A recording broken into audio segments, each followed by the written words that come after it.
Paano nga ba mga kadaba ini-edit ang mga ganitong video mga kadaba? Ano, Boss Karipa. Siguro naman mga kadaba, kilala nyo yan mga kadaba, si Boss Karipa, sikat na sikat yan. So kung paano ini-edit yung mga kadaba, yung video ng mga ganyan, tara sa Makeup Cut. Let's go! So ngayon mga kadaba, mag-add new project na tayo mga kadaba, at eto na mga kadaba yung sample video niyon mga kadaba. Oh. So ngayon, mag-add lang tayo mga kadaba. So bali ito na yung mga kadaba. So bali mga kadaba, gumawa ako ng sarili kong video mga kadaba. Kasi mahirap nga naman talaga mga kadaba, makopyright mga kadaba. Kaya ito mga kadaba, tanggalin muna natin yung mga sobra-sobra. So dito tayo mga kadaba mag-split. Tanggalin muna natin yung sobra. Delete lang natin. And then overlay tayo mga kadaba. Add overlay.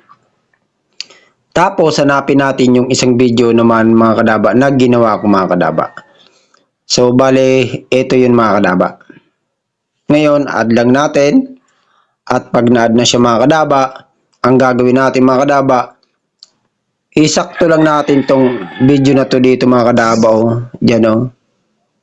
Yan. Pag okay na siya, pag sakto na siya mga kadaba, pwede na natin i-edit yan. So, bale, tanggalin muna natin yung mga sobra-sobra. Dito tayo mga kadaba kung saan gumalaw na si kadaba nyo.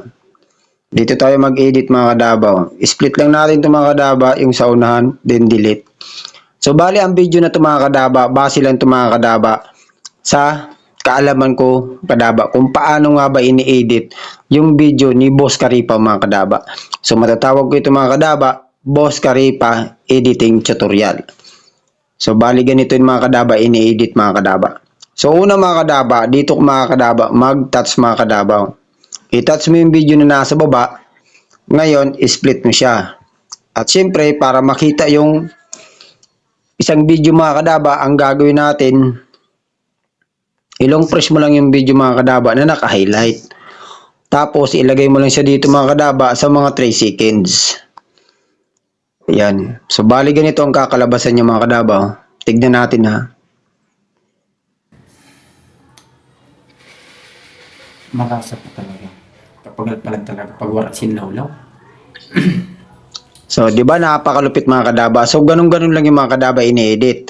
Tapos, kung gusto nyo po mga kadaba, dito naman tayo mga kadaba banda sa kung saan umakting-acting si kadaba nyo.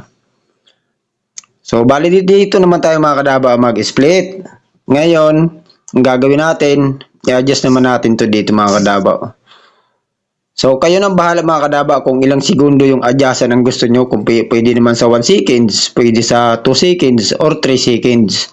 Kasi ako mga kadaba, yung ginagawa ko mga kadaba, nakadepende yan kasi mga kadaba sa video na gagawin mo mga kadaba. Kung pwede naman dyan mga 1 seconds yung reaction mo. Diba? O, ayan o. Diba napakalupit, napakasimple lang. So, ganun lang yung mga kadaba, ini-edit mga kadaba.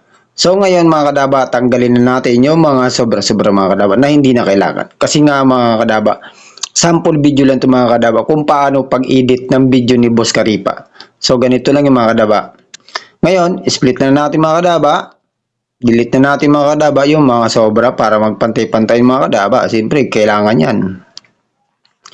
So bali ganito na mga kadaba ang kakalabasan mga kadaba.